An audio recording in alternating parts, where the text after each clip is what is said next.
Hi friends, Assalamu alaikum. இன்னைக்கு mamma சமையல்ல சப்பாத்தி பரோட்டாக்கு செம்ம காம்பினேஷன் கொத்துக்கறி எப்படி செய்கிறதுன்னு தான் பார்க்க போகிறோம். இது செய்கிறதுக்கு ப்ரெஷர் குக்கரில் 3 டேபிள் ஸ்பூன் எண்ணெய் சேர்த்துக்கோங்க.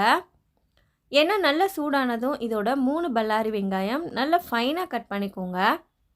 நல்லா பொடியாக கட் பண்ணால் தான் இந்த கிரேவிக்கு நல்லாயிருக்கும். அதை சேர்த்துட்டு நல்லா வதக்கி விடுங்க. இப்போ இதோட ஒரே ஒரு தக்காளி பழம், அதையும் சின்னதாக கட் பண்ணிக்கலாம். இந்த கிரேவிக்கு தக்காளி நிறையா சேர்த்தா நல்லா இருக்காது. ஸோ ஒரே ஒரு தக்காளி பழம் போதும். கூடவே 2 பச்சை மிளகா, 1 டேபிள் ஸ்பூன் உப்பு சேர்த்து இதை நல்லா வதக்கி விடுங்க.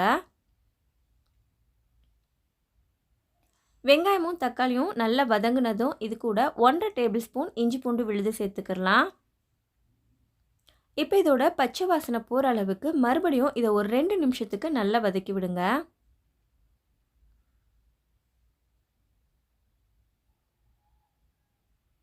அடுத்ததாக இதோட 250 கிராம் அளவுக்கு கொத்துக்கறி சேர்த்துக்கலாம்.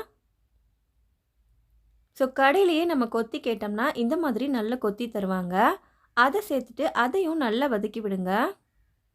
இப்போ இதோட மசாலா பொருட்கள் சேர்த்துக்கலாம். அதுக்காக 1/2 டீஸ்பூன் மஞ்சள் தூள், 1 டீஸ்பூன் மிளகாய் தூள், 1 டீஸ்பூன் மிளகு சீரகத்தூள், 1 டீஸ்பூன் மல்லித்தூள் சேர்த்துக்கோங்க.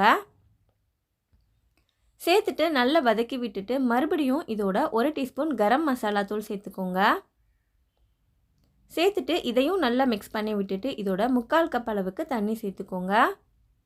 இப்போ இதை மூடி வச்சுட்டு நம்ம விசில் விட்டு வேக வைக்கலாம். 2 விசில் விட்டு வேக வச்சு எடுத்துக்கோங்க. இப்போ ஸ்டீம் ரிலீஸ் ஆன உடனேயும் இதை ஓப்பன் பண்ணி பார்க்கலாம். பாருங்கள், அவ்வளோதான். ரொம்ப ஈஸியாக கொத்துக்கறி கிரேவி ரெடி பண்ணியாச்சு. ரைஸை விட சப்பாத்தி பரோட்டாக்கு ரொம்ப டேஸ்டியாக இருக்கும் அண்ட் பூரிக்கும் ரொம்ப நல்லாயிருக்கும்.